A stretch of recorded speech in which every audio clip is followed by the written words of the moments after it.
Hello everyone, Naomi Meredith here, and we have another episode of the STEMTech Co. show. Today we are talking all about email hacks, which I know any teacher would appreciate and love, and how you can definitely tackle your email and stay on top of it and actually love writing your emails. I am a former classroom teacher turned current K-5 STEM teacher, and I love helping teachers navigate STEM and technology in their own classrooms. So let's get started, and I can't wait to share these hacks with you. These are things that I have developed over the years as a classroom teacher, and I still use it in my STEM position. And I am telling you, these are systems you definitely want to put into place because they work and your inbox will be 10 or less emails. I swear, this is totally the real life. The first thing that you need to do in your email is set up email groups. So email groups are when you have a big chunk of emails of people that you email all the time. So maybe you have classroom parents that you email weekly, a chunk of those emails, specialists that work with your students, different grade levels that you email all the time. Put those out into groups. It will take some time to set up, but however, once you have all those groups set up in your email, all you have to do when you're writing email is type in a couple letters and they all pop up in there. So it will save time in the long run. So just take that time, put those emails together in a group, and you will thank yourself later. The next tip that I would suggest for your email hacks is address your emails all workday long. I tried batching. Batching is when you just leave it and do it all at one time. However, I felt when I batched emails, I just spent a lot of time on my computer answering emails, and I could be using that time for other things. So I found that when I address the emails as they come in all during the workday and answer them as I go, then I wasn't sitting there answering emails all day long. Now, here and there you'll get emails you do need to sit down and think about what you need to say, but most of them can be quick and address them. So I do have email on my phone, and we'll talk about the email notifications in a second, but I do have the email app on my phone. So currently I use Outlook. In the past I've used Gmail, and then I set up my notifications for my emails to come in during my workday. So I have it an hour before I get into work, an hour before I leave, and that way all those notifications come up. I'll address them as I go, either on my phone, really quick on my computer. I also have it connected to my watch, and so this will go into our next tip, but I can read and skim through the emails really quick, and then on my phone or on my computer I can move those where I want them to go. So I'm not getting notifications on the weekends or at nights. I really protect that time because I don't think you should be answering emails at 8 p.m. at night or even checking your emails at 8 p.m. at night. Definitely use that work time to answer the emails, and then if you don't finish it that day, that is fine. Leave it to the next day. Don't answer back. To protect yourself, give yourself some boundaries, and just answer them as you go. Along with that, when you are addressing your emails as they come in during the workday, I delete a lot of emails. So when I see them on my watch, it's pretty cool. I can skim it on my watch. I can't answer, but I can delete. So if I'm on any email list that give me some technology information or curriculum stuff, I can delete those after I read them. And also, if there's emails that have addressed the situation, someone says thank you, awesome, I just delete that. I don't feel like I need to save all my emails, but the ones I will save we'll talk about in a second. So delete as you go. It will empty out your inbox a lot more than you think, and only keep the emails that you think that you will need that information for later. Any little tidbit, keep that email, but let's talk about where you're going to keep those emails that you don't delete. So I have in my email folders for everything. I have a lot of folders. And when I create my folders at the beginning of the school year, I will add in the school year name, and I don't delete those folders at the end of the school year. I'll just hide them so they're not in my list of my email inbox. So I really do create folders for everything. So school info, anything that pertains to us as a staff, I will put those emails into that folder right away. Classroom information, since I do work with all grade levels. I have a separate folder for each grade, of course, the year after that.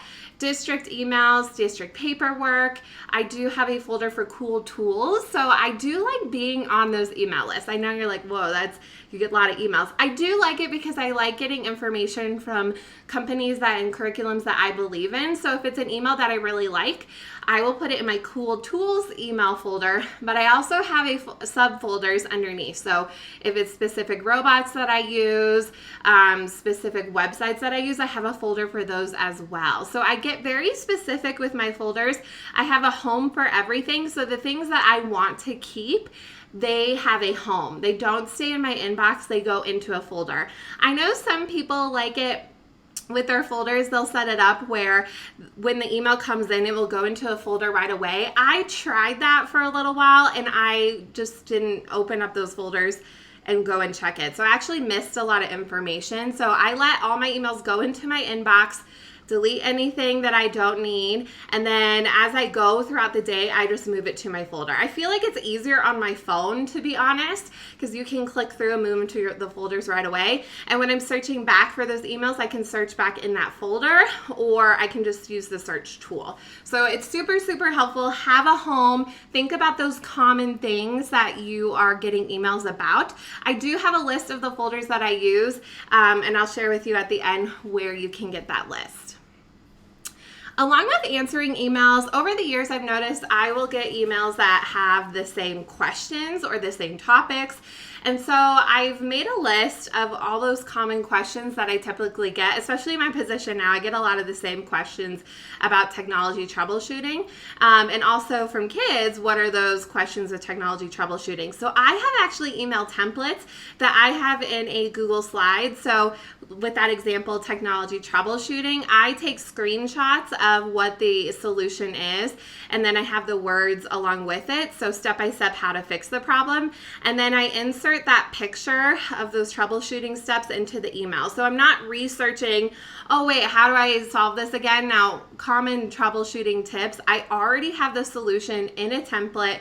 I insert that image into the email and then it's answered. It's done. So I'm not retyping. I'm not reinventing the wheel of common questions. So when I was a classroom teacher, again, I would get common questions like homework, what's the schedule, things like that. What's the, where can I find this information? So I had templates, and in some email programs, you can actually compose templates and click a button and it'll insert into the email right there. So think about common questions you get, even as you are cleaning out your email. You can write down those common questions and create a bank of those answers. So it's almost like having your own personal assistant.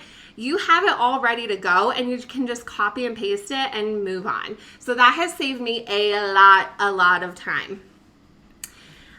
Along with that, with your email templates, I actually upgraded my email signature. So it's a little different on the phone. I can't upgrade it as much with my email signature, but your email signature is obviously at the end of typing what you want to say. It is your name.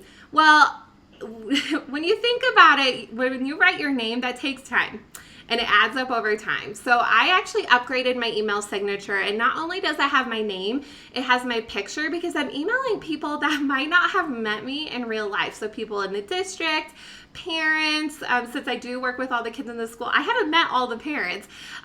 Even teachers who are new to our building, I have my picture, I have my name. I also have my office hours on there. So those are the same hours that I get those email notifications and when I will respond back. I think on mine it says I'll respond back within 48 hours. Usually I'm more on top of that, but I put 48 hours just so that I will get back to them then during those work hours. And then I also have on my website for them to go check out other resources. And also I have those little technology badges and certifications within my email signature as well. So you can also link in your classroom website, like I said, but I use my email signature as a way to, of course, put my name at the end, but then also give them a little more information to help answer any further questions. So you're probably wondering, oh my goodness, goodness, where are all of these resources? Where can I find it? Where can I remember? I didn't write any of this down. So I wrote it all down for you. So it's at naomimeredith.com/email hacks. And in there, you'll see all the steps that I talked about, including the email signature template that I've created for you. It's already formatted. I have video tutorials to show you how to do that. And with that email signature are those checklists. So if you're just starting out, just wanting to clean your email during breaks, that's a great time to go through your emails and make sure everything's good to go. In that link on the screen, you can find that template and the checklist within that same little package. If you have any questions, follow me on Instagram at Naomi Meredith. _ I love answering your questions in the DMs and also in the comments, but I love giving you guys technology tips and helping you out. So let me know if you guys have any questions. Thanks so much again for joining me for another episode of the STEMTech Co. Show, and I will see you soon.